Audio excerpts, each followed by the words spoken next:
É um prazer estar aqui com vocês. Gostaria de agradecer o convite do professor Elis, da professora Vanessa, professora Luciana, Valéria também, Giancarlo. Bom, então, como o professor Elis falou, falar sobre a questão de gênero nas decisões dos tribunais penais internacionais. Qualquer dúvida que vocês tiverem, podem perguntar. Tá? Eu fiquei sabendo que vocês viram com a professora Luciana, o professor Japiaçu, como surgiram os tribunais, os crimes, certo? Certo? Então, talvez eu tenha que retomar alguma coisa só para situar vocês. E se estiver faltando alguma coisa que, de repente, eu acho que eles já deram, mas que, de repente, eles não deram, vocês podem levantar a mão para dizer, opa, isso a gente ainda não viu, ok? Então, pode passar os slides, por favor. Pode passar. Então, gente, primeiro eu falo sobre teoria feminista um pouquinho, para situar. Alguns de vocês aqui já teve contato com teoria feminista, estudo de gênero? Sim? Ótimo. Então, você pode me dizer a diferença entre gênero e sexo?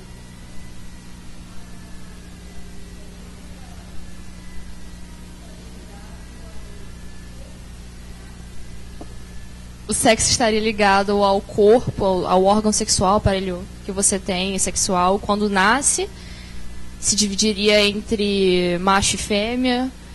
E o gênero seria a construção social, que pode ser mulher ou homem, ou algo híbrido, alguma coisa nesse sentido. Perfeito, é isso mesmo. O sexo é uma categoria biológica, o gênero seria uma construção social. Como construção social, é algo que é mutável. O gênero seria a construção social em torno dessa categoria biológica que é o sexo.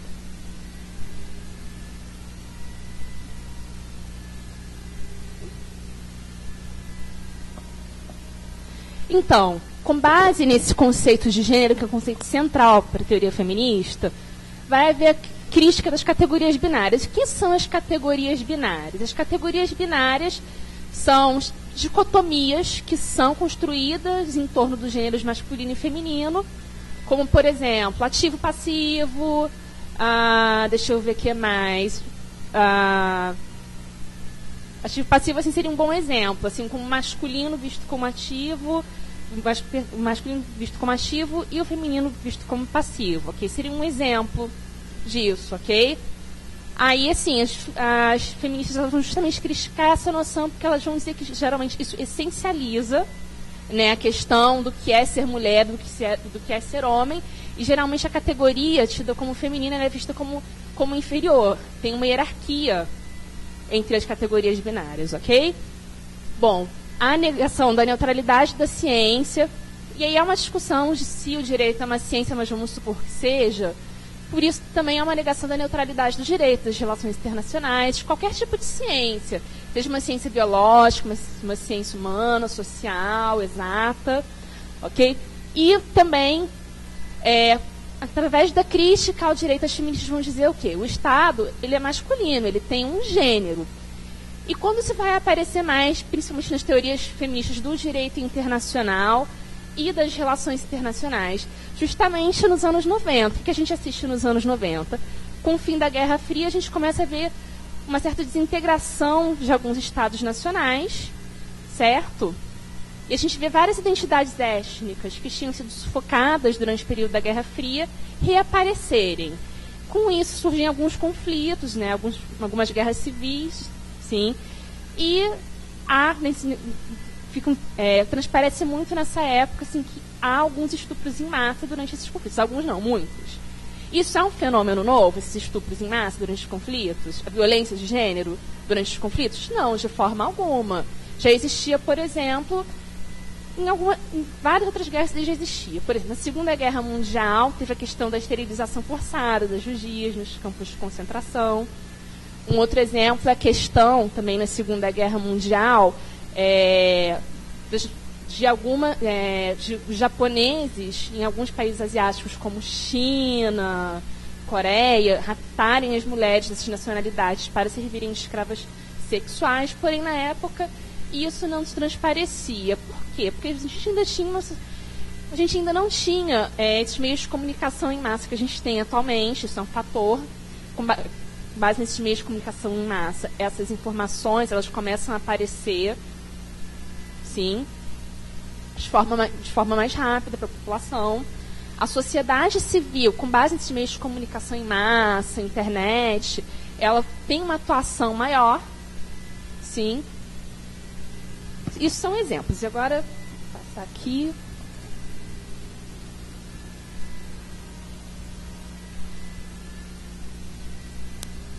Então, e a gente tem esses conflitos aí, em Ruanda, por exemplo, na ex-Iugoslávia, que vão dar origem aos tribunais ad hoc, que vocês devem ter visto já com o professor Japiaçu, certo? E com base justamente nesses fatos que ocorreram nos estupros em massa, durante esses conflitos, algumas discussões na chamada década das conferências, que é a década de 1990, vão surgir algumas discussões em fóruns internacionais a respeito disso, conferências multilaterais feitas junto da ONU. Um exemplo disso é a Conferência de Viena sobre Direitos Humanos. Essa conferência ela vai adotar um documento internacional, um documento final, que é a Declaração e a Programa de Ação de Viena. Apesar desse nome composto, é somente um documento que foi adotado, é somente um documento. E aí a gente tem a questão dos direitos das mulheres serem afirmados pela primeira vez como direitos humanos, inalienáveis.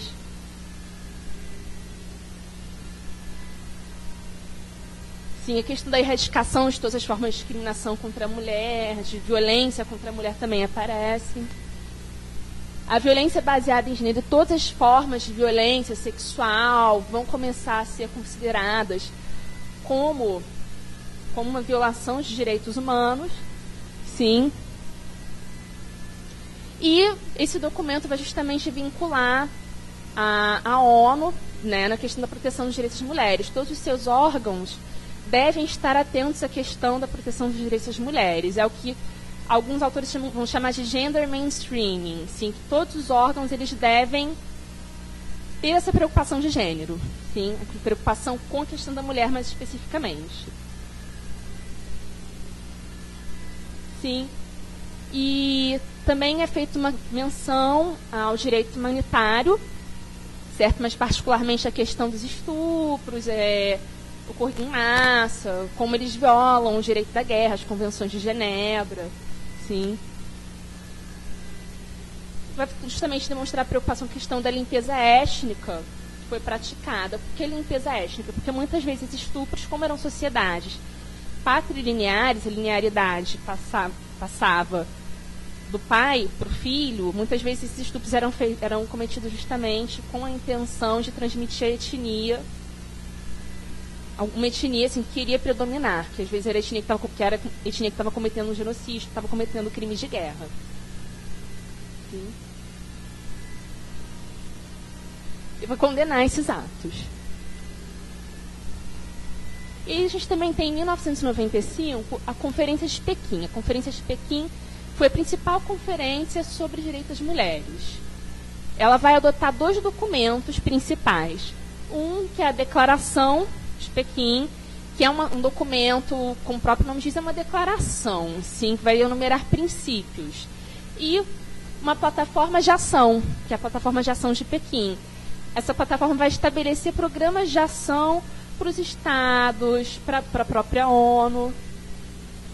E aí, esses documentos vão fazer o quê? Eles vão condenar a questão da violência contra a mulher e também eles vão dizer que se inclui nesse conceito de violência contra a mulher a violência cometida em conflitos armados através dos estupros em massa, da gravidez forçada.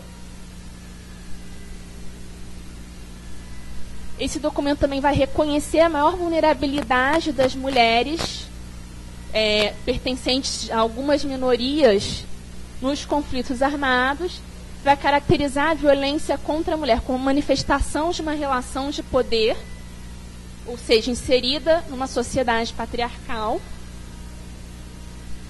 Vai afirmar também que essas violações dos direitos das mulheres são violações dos princípios fundamentais do direito internacional, dos direitos humanos e do direito internacional humanitário. Alguém sabe me dizer qual a diferença entre direito internacional dos direitos humanos e direito internacional humanitário?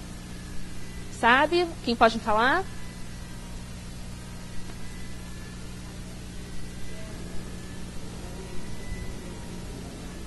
Isso. Isso, perfeitamente. Nos dois casos aí, o que se visa tutelar a dignidade da pessoa humana. Só que, como ela falou, o direito humanitário ele vai tratar da dignidade da pessoa humana no contexto de guerra. O direito internacional dos direitos humanos vai tratar num contexto mais geral, em qualquer situação, ok?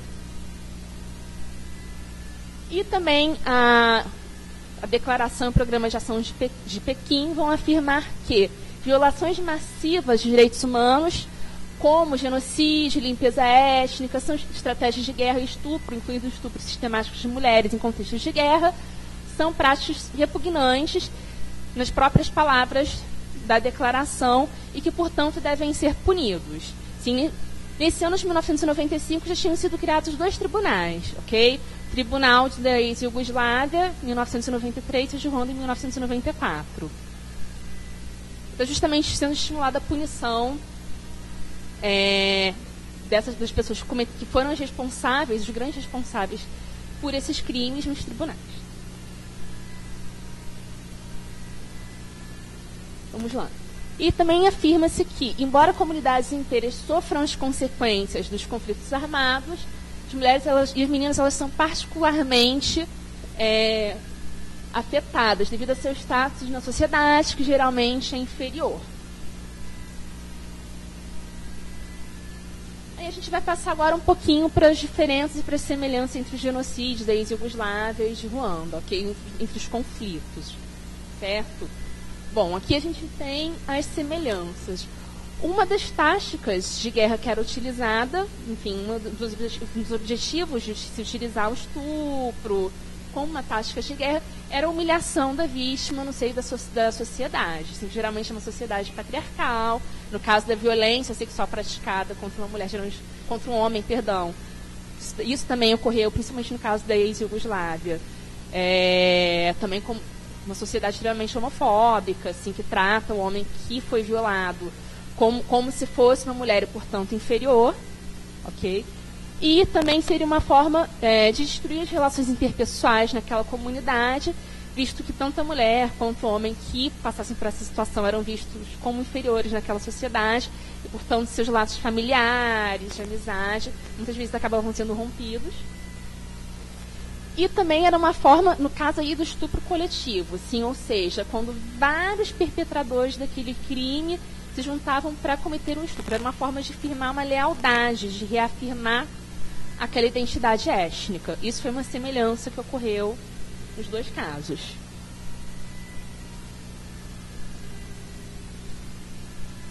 As diferenças, a questão da limpeza étnica, sim. No caso de Ruanda, embora a ideia fosse exterminar a etnia a etnia Tutsi, o estupro ele não teve tanto essa intenção de fazer a limpeza étnica através justamente de passar a linhagem do pai para o filho. Essa intenção não foi maior no caso da ex-Iugoslávia, ok? Isso nos parece mais. A questão da transmissão da HIV/AIDS, no caso de Ruanda, foi bastante patente. Muitas vezes, há muitos relatos de mulheres que relatam que quando foram violentadas, o estuprador que fez aquilo, assim, falou que estava fazendo isso, que tinha o vírus que queria transmitir para que aquela mulher, depois de algum tempo, muito lentamente, porque o tratamento contra HIV/AIDS num país como Ruanda é bastante complicado, que ela ia morrer, sim, depois de muito sofrer por causa do vírus. E também a questão dos relatos sobre estupros sofridos por homens. No caso da ex-Iugoslávia, isso apareceu bastante. No caso de Ruanda, não há relatos. Significa que não aconteceu? Não tem como saber. Sim, mas no caso da ex-Iugoslávia, há relatos sobre isso.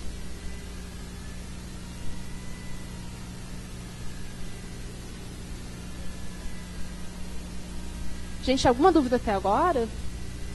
Não? Sim. Olha, alguns eu consegui, assim... Não, repete o que eu tô falando. Bom dia, meu nome é Débora. Gostaria de saber como você consegue acesso aos relatos sobre o que aconteceu em Iugoslávia e Ruanda. Sim, alguns relatos eu obtive através da literatura específica e outros eu obtive através dos julgados dos tribunais. Ok? Eu não fui lá pessoalmente entrevistar, mas... Isso. Sim, algumas coisas você consegue pela internet. Parte da literatura você não vai conseguir pela internet.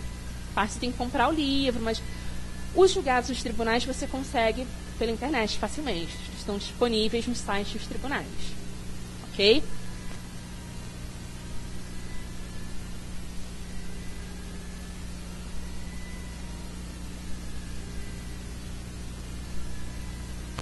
Então, e aí a gente vai entrar agora na questão dos tribunais, ok? Como isso daí começou a transparecer. Eu peguei 2 casos, ok? Tem mais de um caso sobre isso, tá? Sobre a questão de violência sexual, mas eu peguei um caso do Tribunal de Ruanda, que foi o caso sobre o qual eu fiz a minha dissertação do mestrado. Peguei um caso do Tribunal da Antiga Iugoslávia, ok?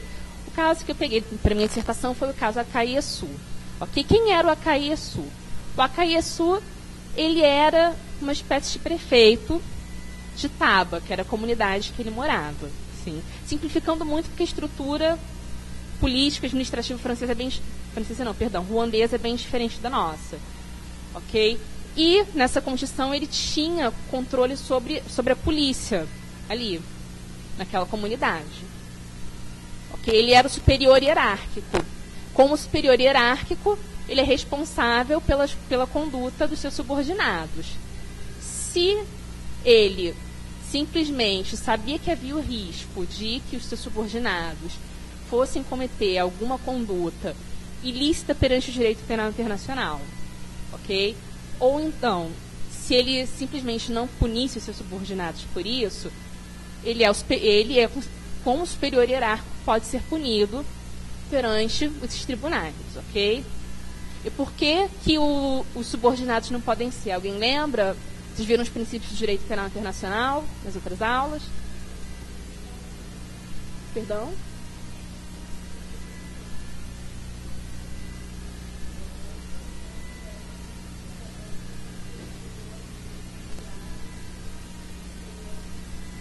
Exatamente. Esses tribunais, eles trabalham com um princípio que também existe aqui no Brasil, que é o princípio do direito penal mínimo. O direito penal, ele só vai atuar nos casos mais graves, ok? Aqui, então, no direito penal mínimo, como ele se manifesta no direito penal internacional? Somente os grandes responsáveis por essas condutas são punidos perante o direito penal internacional, o que para eles é muito bom, pelo menos no caso de Ruanda, porque em Ruanda tem penas de morte para quem comete genocídio. Sim. E aí, o caso Acaiaçu foi o primeiro caso em que se condenou alguém por genocídio no direito internacional. E também foi o primeiro caso em que o estupro foi considerado como genocídio. Por quê? O estupro não aparece entre as condutas listadas como genocídio. Nem na Convenção sobre Genocídio, que é uma convenção que foi aprovada em 1948 pela ONU, nem no Estatuto do Tribunal Penal Internacional de Ruanda, que foi aprovado pelo Conselho de Segurança, através de uma resolução. Ok? E como é que o tribunal foi considerar que pode constituir genocídio? Tem uma linha do artigo sobre as condutas que constituem genocídio que vai dizer, que era extremamente vaga, qualquer ato que cause extremo dano à vítima. E aí o estupro foi encaixado aí, nessa categoria. Okay? Foi assim que o tribunal considerou. Para um penalista, isso daí é extremamente condenável, porque para o penalista, pelo menos aqui no direito penal brasileiro, ele vai trabalhar com o princípio da legalidade, ou seja, essas cláusulas penais aí que são abertas não são muito bem-vindas. Isso é extremamente criticado, tanto isso quanto a questão do princípio da legalidade, porque retroage. Sim. E adotou a primeira definição de estupro no direito internacional, porque antes não tinha nem tratado sobre o assunto, nenhum julgado, nem nada. Foi a primeira vez em que se lidou com isso enquanto genocídio, sim.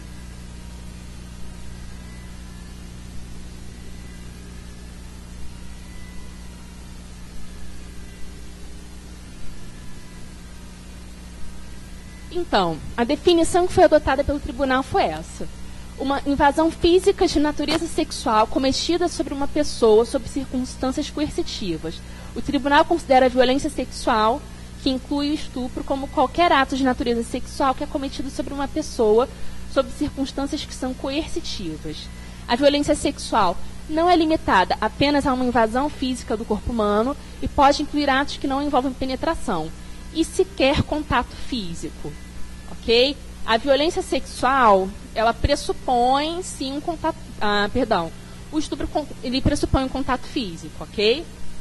Tá ali, é uma invasão física de natureza sexual. Tá? Tem a invasão física, a violência sexual não necessariamente. A violência sexual pode ser forçar uma pessoa a dançar nua. Tem um contato físico? Não necessariamente. Às vezes está apontando uma arma para a pessoa. Ok? E realmente, o caso Akayesu traz relatos disso, sim, de uma moça que foi forçada a praticar, que ela era ginasta e foi forçada a praticar alguns exercícios físicos nus, foi considerado violência sexual, tanto como genocídio quanto como crime contra a humanidade. Por que não foi considerado crime de guerra?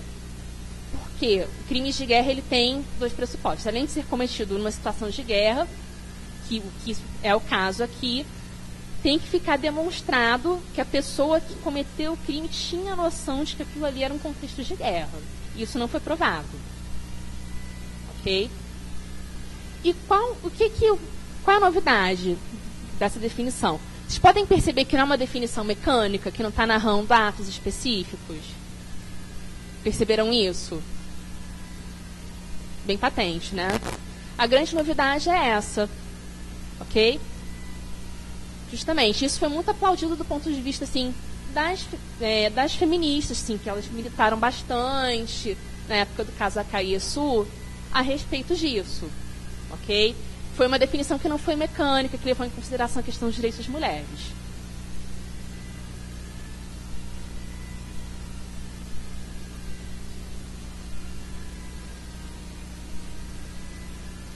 E aí, como a sociedade civil entra nisso, ok? Antes do caso ser julgado, houve um relatório que foi publicado pela Human Rights Watch em 1996, que é o relatório Shattered Lives, ok?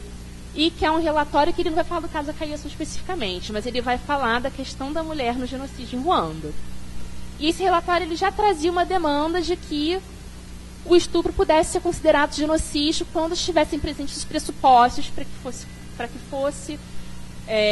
se constituísse o crime de genocídio, ou seja, a intenção de destruir um grupo, parcial ou totalmente, primeiro, a intenção, ok? E os atos que são praticados com a intenção de exterminar o grupo, que são os atos que estão ali na Convenção, estão no Estatuto do Tribunal Penal Internacional para Ruanda. E também houve um amicus curiae de uma coalizão de ONGs feministas, que é essa Coalition for Women's Human Rights in Conflict Situations, que é um relatório justamente que vai trazer... Que aí esse amicus curiae... O que é o amicus curiae? Gente, quem é de direito aqui? O que é o amicus curiae? O amigo da corte. Isso mesmo, o amigo da corte. Então, eles submeteram esse parecer para ajudar a corte, assim... em tese, assim, mas na opinião deles, eles estavam ajudando a corte a tomar a melhor decisão.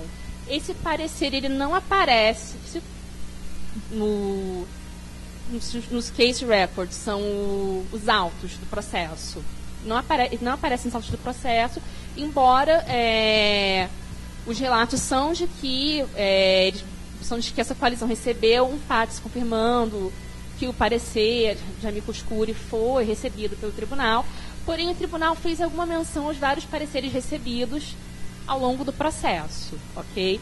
E esse parecer, justamente, ele demandava a condenação da Akayesu por crimes contra a humanidade, crimes de guerra, e como genocídio, embora estupro não aparecesse nas contas listadas como genocídio. Como crimes de guerra e crime contra a humanidade não é uma novidade, porque esses crimes porque o estupro já aparecia no Estatuto do Tribunal como crime contra a humanidade e já aparecia também, tanto no Estatuto do Tribunal quanto nas convenções de Genebra sobre o direito humanitário como crimes de guerra. A grande novidade é a questão de ser considerado genocídio. Queria saudar a professora Vanessa, que chegou.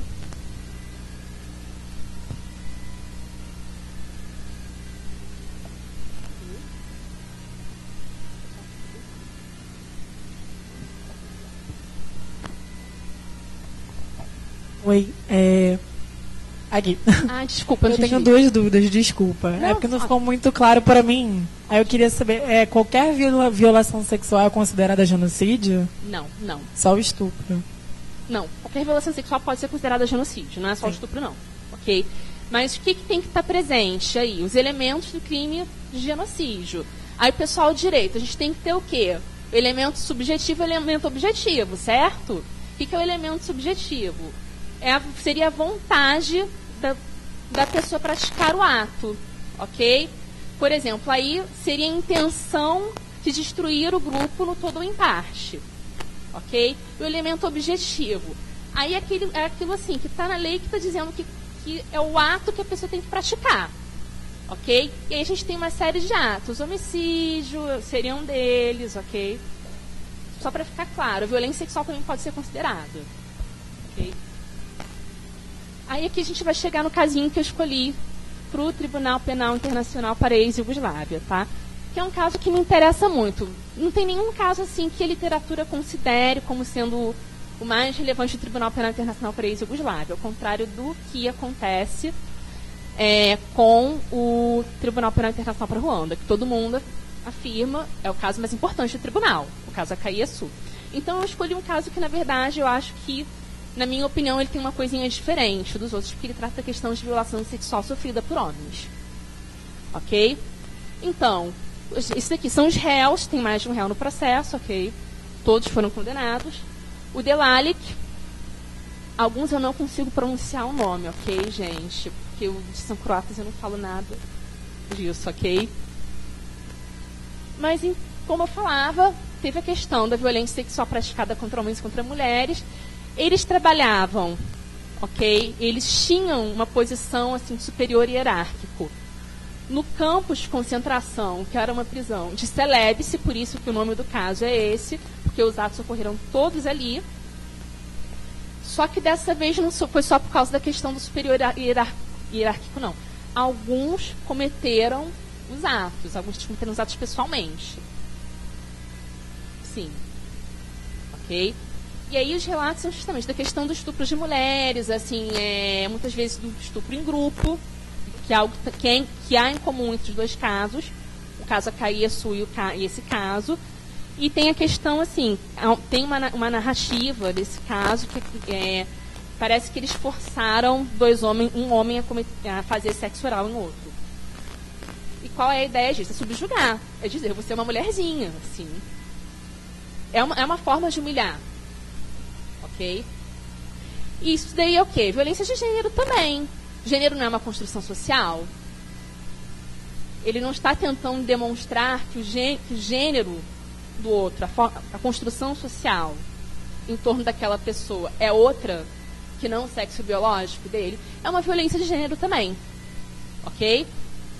Alguma dúvida até agora, gente? Não? Não? Ok. E eles foram condenados por estupro, tanto como crimes de guerra quanto como crime contra a humanidade. Violência sexual também, não apareceu aí, mas...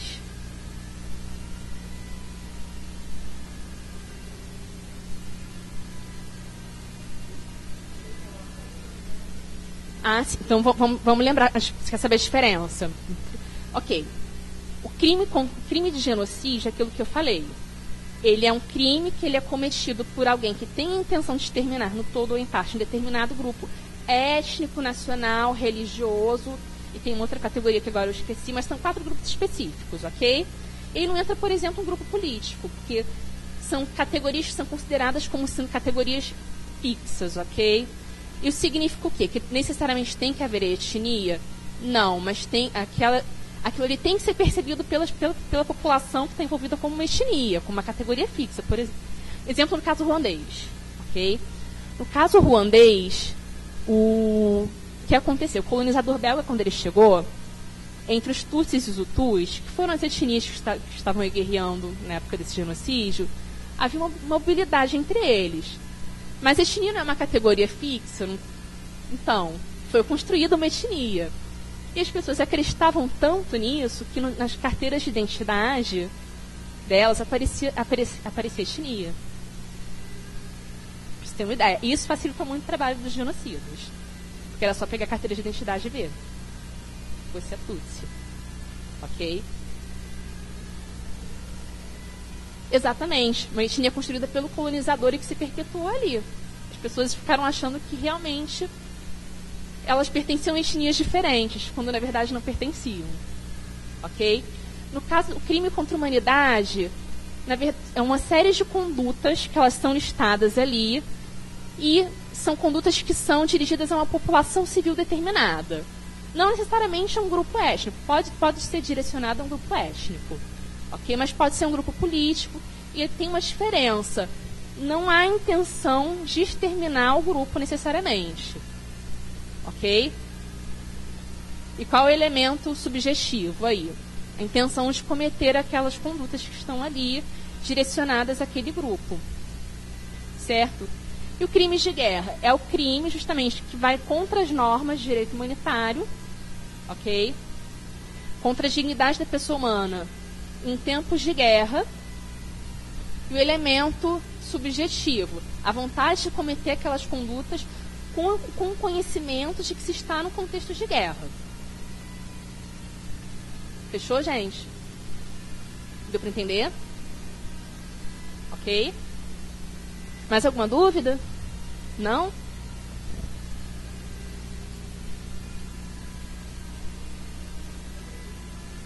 Pro outro. Ah, consegui. Só apertei algum botão que eu... Ih! Qual? Pra cá. Ah, tá. Gente, desculpa, gente, como vocês podem ser, eu sou meio analfabeta com tecnologia, tá? Mas então, e aí, o que aconteceu depois? Em 1998 ainda, que foi o ano em que foram proferidos os julgamentos, tanto do caso Acaiço quanto do caso Celebice. Um pouco antes de serem proferidos os julgamentos, vocês devem ter visto com o Japiaçu que vários estados se encontraram na cidade de Roma com a intenção de aprovar um tratado multilateral que criasse um tribunal penal internacional permanente. Essa conferência foi a Conferência de Roma e o documento final foi o Estatuto de Roma, que é o tratado que cria esse TPI, esse tribunal permanente. Ok? E aí, nessa conferência, houve um choque entre estados mais conservadores e estados mais liberais, tudo entre aspas aí, ok, gente? São categorias bem genéricas aqui para vocês. E ONGs feministas e ONGs pró-família, que eram as ONGs da direita cristã que estavam ali, muitas vezes com subsídio do Vaticano, até porque era na cidade de Roma. Ok? E a Santa Sé também estava presente, né? Como vocês devem ter visto com o professor Luiz Felipe Osório, eu vi a aula dele, e eu sei que ele falou que a Santa Sé é a representação internacional do Vaticano. Certo? E aí o que acontece? Esse choque, ele vai transparecer em vários dispositivos, ok? Da negociação sobre gênero, os termos, quando aparecem as questões de gênero no Estatuto do TPI. Aí a gente tem aqui...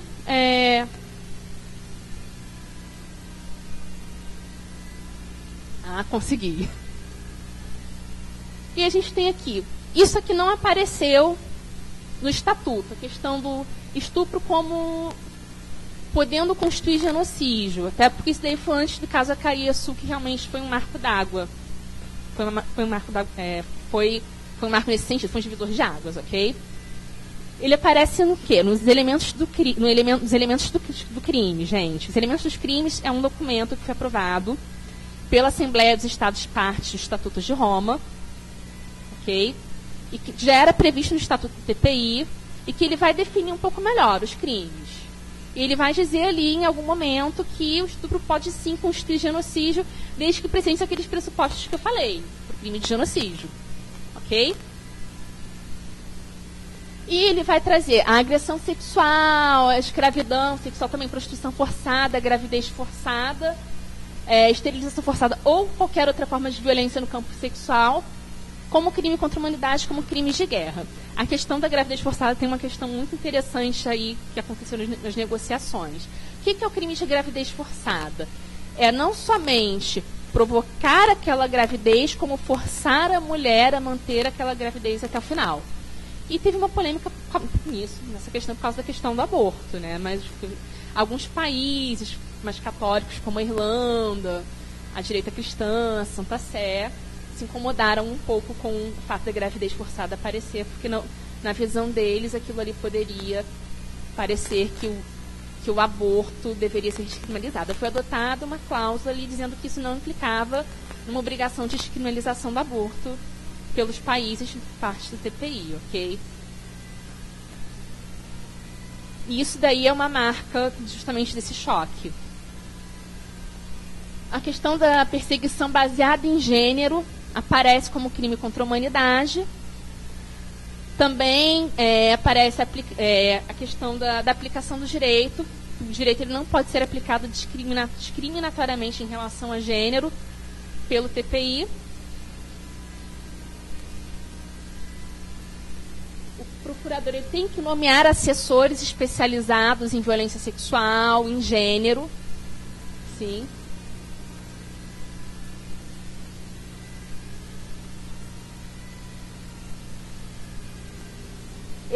Ele tem que levar em conta os interesses das vítimas e a questão de gênero quando ele for lidar com a vítima. Isso é obrigatório. Ele tem que ter uma atenção especial quando tiver algum crime de violência sexual. Uma coisa que eu acho que eu esqueci de falar. O estupro ele é considerado como uma espécie de violência sexual, naquela decisão do caso Acaiaçu, ok? A violência sexual é mais ampla, o estupro ele está inserido dentro da violência sexual.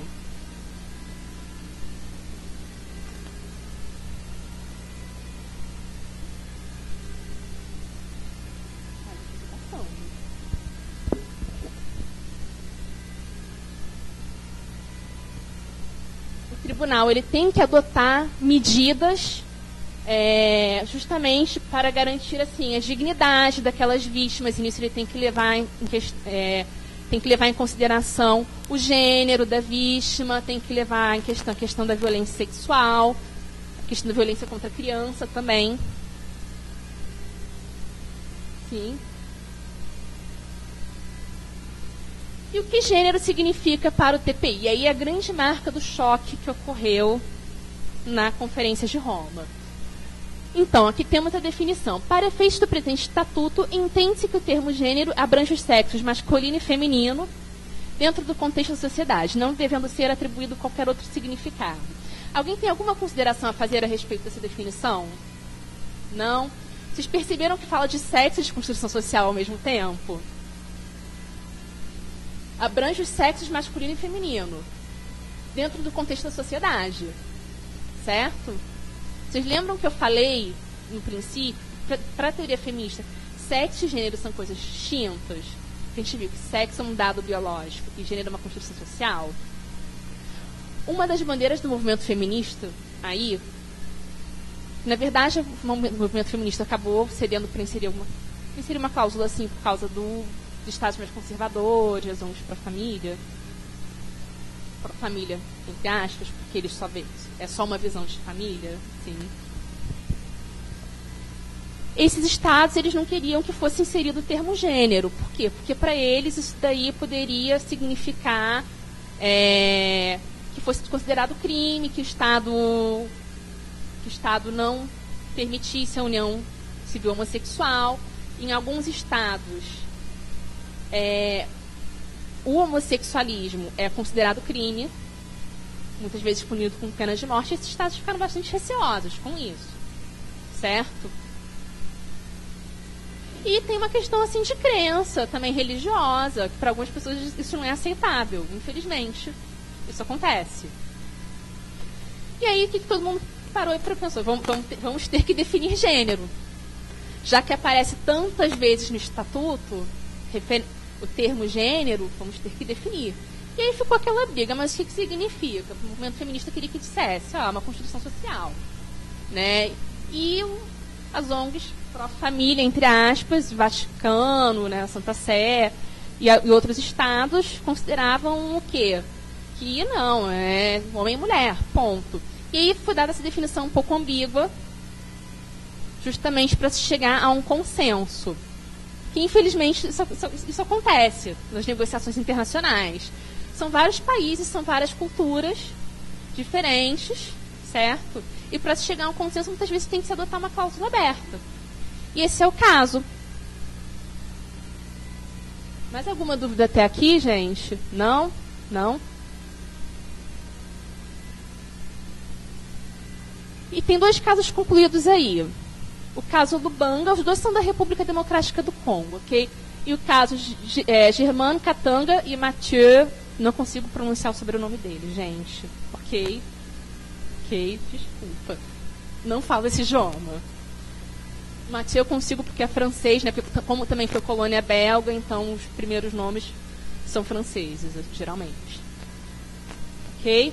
No caso Lubanga, não teve nenhuma condenação por crimes de violência sexual. A questão foi mais a questão das crianças soldado. Porém, houve uma pressão do movimento feminista para que isso fosse inserido. O escritório do procurador tentou inserir. E o que o tribunal virou e falou: você perdeu o prazo. O pessoal de direito, se fosse advogado no escritório de advocacia, seria demitido, né? Perdeu o prazo. Ok? O tribunal virou e falou isso: procurador, você perdeu o prazo. Não pode mais. E aí passou assim. Por isso não foi inserido nada no indictment. O indictment é a petição inicial nesses tribunais internacionais, ok? É o documento assim, que o procurador pede a condenação da pessoa, explica por quê, justifica, ok? E nesse outro caso aqui, do Germain e do Mathieu, eles foram absolvidos. Por que que eles foram absolvidos? O tribunal, eu não consegui localizar o julgado ainda, até porque é um caso muito recente, o julgado é de novembro do ano passado, não consegui localizar no site, acho que o tribunal nem publicou ainda. Ok? Mas eu li a respeito, porque tem uma ONG feminista que é justamente a ONG que prepara esses amigos curi todos aí para os tribunais internacionais. E assim, eu li uma nota deles a respeito, o que eles dizem, e aí é um ponto de vista da ONG, é o seguinte: o tribunal falou que realmente o crime existiu. Assim, a questão da violência sexual ali, da escravidão sexual, existiu ali. Só que não foi provado nada que ligasse essas 2 pessoas aí aos crimes. Que os crimes foram cometidos depois que essas pessoas já não eram mais superiores hierárquicos. Ok? Então a gente não tem até agora nenhum caso assim de condenação por violência sexual no TPI, e o TPI ainda não conseguiu definir o que é gênero pra gente, ok? Continua aquela cláusula bastante aberta, bastante ambígua, ok? E aí vai caber a ele depois definir o que é gênero. Sim, porque o próprio estatuto é confuso por causa desse contexto. Gente, eu decidi assim, deixar um tempo assim, grande para perguntas, ok? Depois, se tivessem mais dúvidas.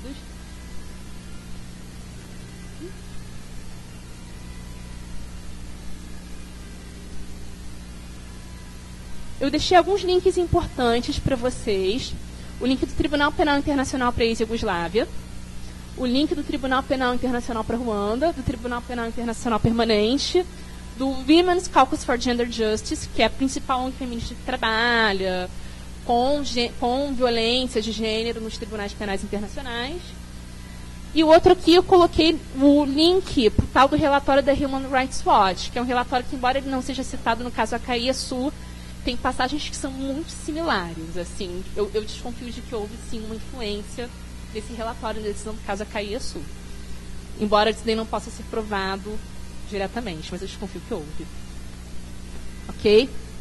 E esse link, assim, tem outras coisas no site da Human Rights Watch a respeito do conflito, da questão de gênero, mas isso daqui é o mais importante, é o link para o relatório Shattered Lives. Gente, obrigada pela atenção de vocês. Esse daqui é o meu e-mail. Se tiverem qualquer dúvida, estou disponível. Questão de bibliografia sobre o tema. É muito difícil acharem qualquer coisa. Assim, tipo, se eu recomendar a minha dissertação do mestrado, não é assim porque eu quero que vocês só leiam o que eu escrevo, mas é porque, assim, em português, infelizmente, a bibliografia é muito escassa sobre esse assunto, que é gênero nos TPIs. A gente tem bons livros sobre tribunais penais internacionais, ok? Sobre crimes internacionais, mas essa temática de gênero, infelizmente, ela ainda não é muito tratada. Inclusive, eu gostaria de estimular vocês a pesquisarem. Assim, eu espero ter despertado o interesse de vocês na temática, ok? Mas, assim, se vocês quiserem, enfim, qualquer bibliografia, eu tenho algumas coisas, tem muitas coisas salvas em PDF, eu posso passar para vocês por e-mail, assim, eu me disponho, ok? E tá aqui, gente, obrigada, e aí eu me ponho aberta a perguntas. Sim. Eu queria saber... Se apresenta pra gente. Gabriel. Prazer. Eu queria saber se há alguma diferença na condenação, por exemplo, quando o estupro considerado como homicídio, e ele é incluído como crime de guerra e crime contra a humanidade, e quando ele é só incluído contra o crime contra a humanidade. Homicídio é genocídio, assim, na verdade. Genocídio, sim. Isso. A diferença justamente... A diferença justamente é essa. O que acontece? Pode ser que o estupro ele, no caso específico, ele cubra todos os 3 crimes. Isso pode ocorrer. Acontece em alguns casos. Na verdade, você tem que considerar quando tem aquilo que eu estava falando, do elemento objetivo e do elemento subjetivo do crime, que é uma coisa bem de direito penal mesmo. Assim. Mas na aplicação da pena, haveria alguma, por ser crime de guerra? Na aplicação da pena aí é que está. Esses tribunais, eles utilizam um sistema de common law, ou seja, não tem uma escala penal definida em lei, que nem o nosso sistema aqui, que aí é um sistema de direito, enfim, de civil law, aí aparece assim uma escala penal. Nesses crimes internacionais, não tem uma escala penal. Isso daí é definido pela jurisprudência. E aí é caso a caso. Ok? Mas com certeza aumentaria por ser um crime de guerra e contra a humanidade. Né? Sim, o Acaeçu, ele pegou prisão perpétua. Pra você ter uma ideia. Que aí foi genocídio e crimes de guerra. Obrigado. De nada.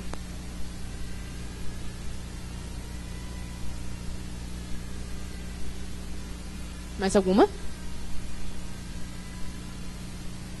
Não? Vocês têm certeza?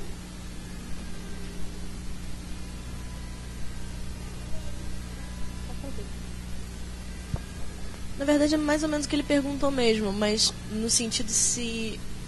Qual desses seria o mais grave, se existe uma classificação possível para isso? Na lei não tem. Assim, uma parte da doutrina costuma classificar o genocídio como crime dos crimes, assim, como crime mais grave, mas na verdade não tem isso. Na jurisprudência, em tratado, não tem essa classificação. Ok? Eu digo assim, porque, por exemplo, na defesa, se poderia encaminhar mais para um lado, tentar fugir de genocídio ou algo assim, não? Não tem. É aquilo que eu te falei, não tem uma escala penal. Okay? Que a gente tem? A gente tem escala penal no direito brasileiro, ok? Crime de homicídio, a pena vai de tantos anos a tantos anos, ok? Isso não existe no direito penal internacional, então não existe um crime mais grave que o outro, ok? Queria fazer uma pergunta sobre essa definição do Estatuto de Gênero, do Estatuto de Roma sobre Gênero. Do Estatuto de Roma do TPI. Isso. Aí a definição de gênero dentro do Estatuto. Isso, exatamente. Aquela definição, ela não deixa entender que não existe nada além de homem e mulher, né? Não há nenhuma outra maneira de viver e construir a si mesmo possível além dessa, ou pelo menos que seja normalizada, né? Existe algum tipo de movimento ou de iniciativa para que esse estatuto, essa parte do estatuto seja reformado, ou existe ainda uma grande pressão dos países ditos conservadores com relação a manter isso? Esse é um debate que foi encerrado na Conferência de Roma. Okay? As pessoas não discutem mais isso. É isso e acabou, então. É isso e agora cabe ao tribunal definir. Porque, na verdade, como no direito internacional tem essa coisa aí de você ter muitas vezes cláusulas abertas para favorecer todo mundo, né? Assim, então, acaba que os juízes muitas vezes têm que decidir o que aquilo significa. É uma coisa bem do direito internacional. Assim. A palavra do judiciário acaba sendo muito forte no direito internacional por conta disso. Ok? Entendi. Mas, assim, tem uma forma de reformar isso. Por quê? Porque você tem um órgão TPI que é a Assembleia dos Estados-Parte. Os estados que são parte do estatuto do TPI se reúnem periodicamente para discutir, inclusive já foi modificado porque o crime de agressão que não era tipificado, ele foi tipificado numa dessas reuniões, mas realmente não tem um movimento para se mudar a definição. Tem um movimento aí de colocar muitas juízas mulheres no TPI, e eu não sei até que ponto isso é bom, porque existem mulheres machistas, certo? Não vi nenhum caso de mulher machista no TPI, assim, até agora. Mas isso é algo que existe e eu me preocupo. Okay, com o futuro. Né? Mas tem um movimento de que futuramente, quando isso for trazido à tona, os juízes discutam, mas de modificar o estatuto, não. Até porque, assim, os países estão lá, né? Quem decidem são eles. As ONGs, elas não decidem. Elas estão ali para dar opiniões, discutir, elas têm voz, mas quem decide são os países. Quem tem o poder ali de votar, de aprovar alguma coisa, são os países. E, por exemplo, se houvesse algum crime de guerra humanitário que visasse um grupo de homossexuais, por exemplo, travestis ou transexuais, que não está dentro dessa definição, seria considerado o quê? Pois para mim... Crime contra homens ou mulheres. Pois aí é que tá. Tem outros crimes também que estão previstos, não é só a questão do estupro. Assim, eu adentrei na questão do estupro, mas tem outras formas, sim, de ver a questão. Mas, assim, na minha opinião, a definição é extremamente ambígua. Ela fala, assim, que é sexo, masculino e feminino, mas tem a questão da construção social, dentro da sociedade. Mas fala que não abrange nenhum outro significado no final da fala que da não abrange nenhum significado, mas... Além de homem e mulher. Ficou ambíguo. Assim, tipo, na minha opinião, se eu fosse juíza do TPI, eu diria que seria um crime de perseguição baseada em gênero. Ok? Assim, mas eu não sou, e assim, tipo... Eu sei que, tipo assim, que eu tô muito nova pra isso, gente, então... Ok, assim, na minha opinião seria. Seria. Mas a gente não sabe como vai ser quando chegar no TPI. Se chegar. Não há casos, então, por enquanto? Não. A respeito disso, não tem nem caso esperando julgamento. Nem isso.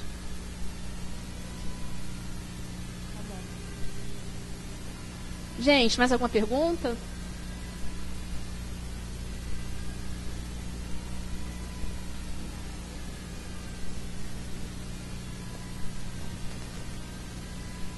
Eu queria saber a sua opinião sobre a criação desses tribunais ad hoc no caso de Ruanda, e Iugoslávia foi um caso desse.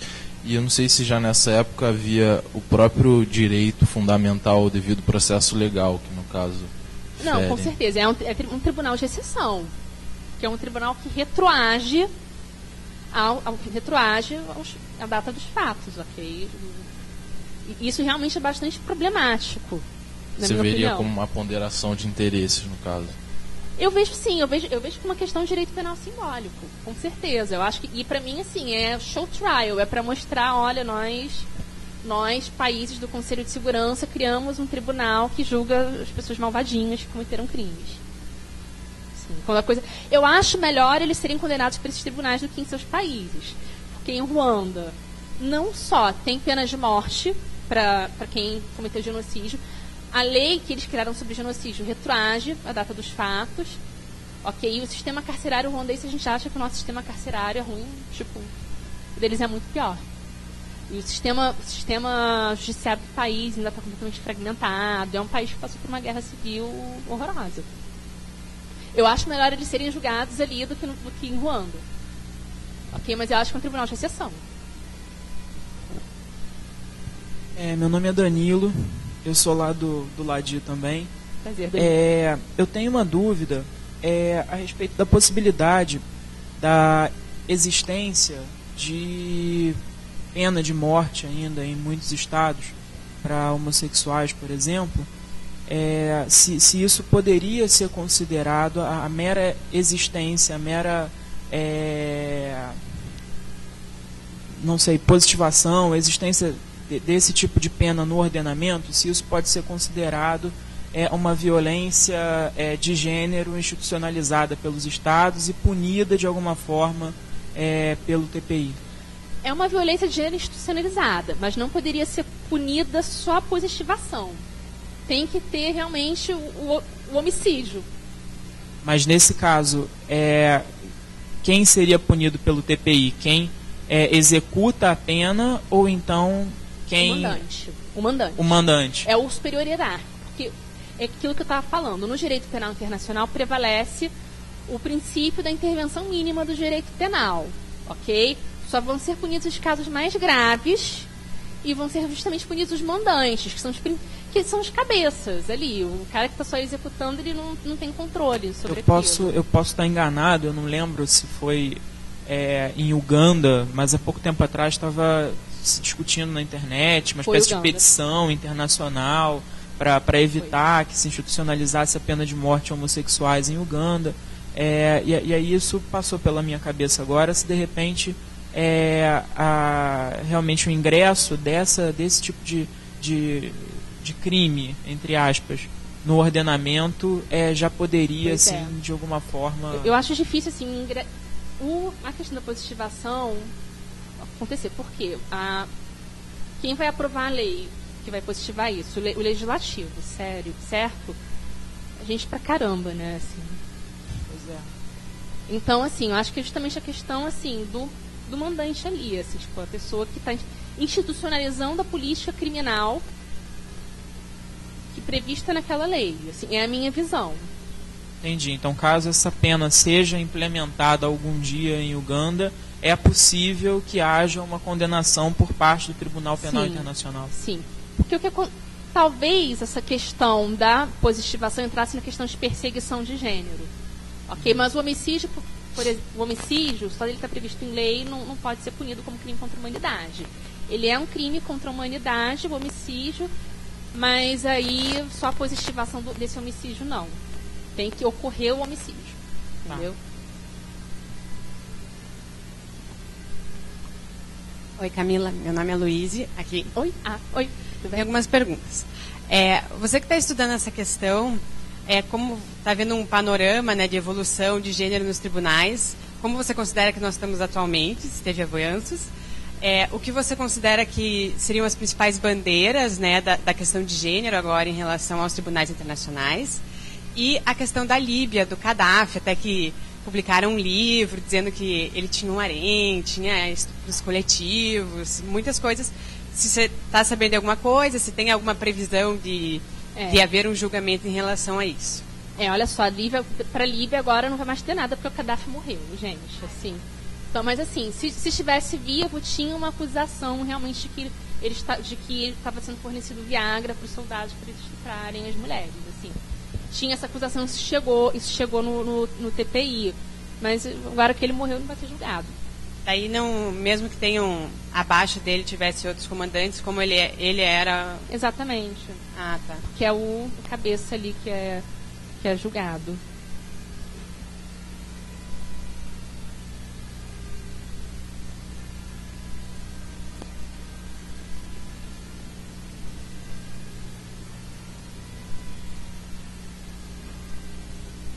Alô? Oi. Sou Luana. Oi, eu queria saber que você falou dos mandantes que são aqueles que vão ser julgados pelo TPI. Aí eu queria saber daqueles que fizeram... Pois é. Eles foram julgados por quem? Porque se eles forem julgados pelos tribunais nacionais, eles não poderiam pegar uma pena de morte, possivelmente, e o mandante... Deixa eu só explicar, só fazer uma consideração aqui. No TPI, a jurisdição do tribunal é complementar, ok? Se o Estado julgar o mandante, o TPI não julga, tá? Mas o TPI vai sempre julgar o mandante. Ele nunca vai julgar aquela pessoa ali, tipo, o executor ali, o senhor ninguém, ok?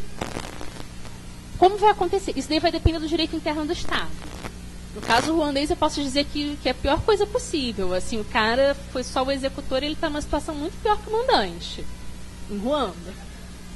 Exatamente. Ele pode pegar pena de morte e estar numa prisão horrorosa, quando o mandante está numa prisão boa. Assim, se é boa entre aspas, porque não existe prisão boa. Assim, mas assim, ele está numa prisão melhor que a pessoa que foi o executor. Né? Mas, assim, no TPI vai depender, no TPI permanente vai depender do Estado que está ali julgando. Porque o Estado, ele não é obrigado a julgar. Ok? Por quê? Porque o princípio que prevalece é o princípio da soberania. Mas pega muito mal para o Estado não julgar, né? Aquela tensão toda ali da sociedade internacional pega mal, assim.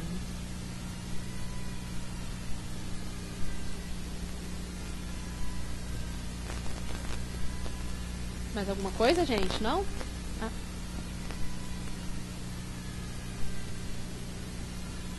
Eu queria saber sobre a situação da Índia, que recentemente tem havido muitos casos de estupro que estão sendo muito noticiados pelo mundo todo, e também muitos casos de... está sendo noticiado também é que a população de lá está fazendo vários movimentos para tentar fazer que os culpados sejam punidos devidamente. Nesse caso, pelo que eu sei da situação da Índia, o número de estupros ele aumentou, parece, no último ano, em 700%. E as autoridades, elas também parecem ser coniventes quando dizem que a mulher que foi estuprada, ela na verdade quis, né, coisas do gênero.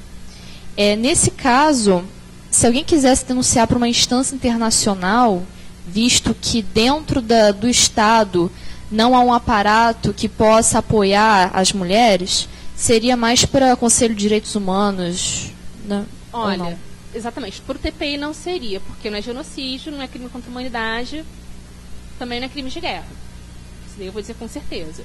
Sistema Regional de Direitos Humanos, que aí se tem aqui, na América Latina o sistema interamericano, na Europa o sistema europeu, na África tem o sistema africano, não existe um sistema asiático de direitos humanos. Ok? Eu não sei se a Índia, ela ratificou um protocolo adicional à Convenção da ONU sobre a eliminação de todas as formas de discriminação contra a mulher, que é um protocolo que permite que indivíduos levem petições a respeito de violações de direitos das mulheres, de violações dessa convenção, para o Comitê da ONU sobre direitos, sobre a eliminação de todas as formas de discriminação contra a mulher. Caso tenha ratificado, é uma instância que poderia ser levada, mas assim, as decisões não têm um efeito vinculante. Vai ser só aquilo ali, olha que feio o que você fez. Entendeu? Então é bastante complicado o caso da Índia, assim, nesse sentido. Oi, bom dia. Bom dia. Tatiana. Prazer. Eu estava refletindo aqui, ainda mais quando a Vanessa falou dessa questão da Índia e tal, do estupro recorrente de mulheres. Se o genocídio é uma prática que visa eliminar ou, sei lá, inferiorizar, não sei, um grupo como tal, as violências de gênero não seriam um genocídio? Não. Querendo... Não, sabe por quê? O genocídio, assim, você tem que... A intenção de eliminar um determinado grupo étnico, nacional, religioso, racial. São esses quatro. São esses quatro, exatamente. Por quê? Porque a ideia é exterminar, assim, esses quatro grupos que são vistos como permanentes. Há uma crítica em relação a isso. Algumas pessoas acreditam que deveria entrar a categoria gênero. Mas não tá. Ok? Essa questão da Índia, não, porque o crime contra a humanidade pressupõe um plano político de atingir um determinado grupo, de frustrar os direitos desse grupo através de uma série de condutas que estão listadas como crimes contra a humanidade, ok? Não tem um plano político nesse caso, ok?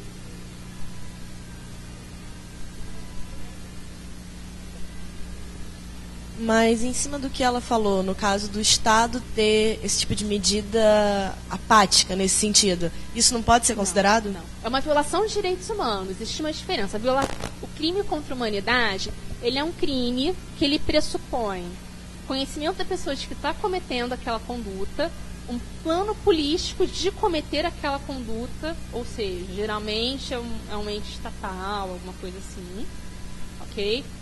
E cometer a conduta também. Assim, cometer a conduta, que é o elemento objetivo. Nesse caso, você não tem esses pressupostos. É uma violação de direitos humanos. Com certeza. O Estado está sendo extremamente conivente. Assim, ele está adotando um discurso assim, que, na verdade, incentiva esse tipo de prática, mas não é um crime internacional. Ok?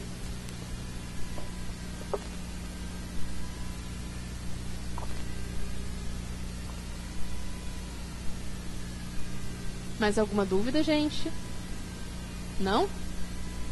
Então, gente, obrigada pela atenção de vocês. Se vocês precisarem de qualquer coisa, tá bom?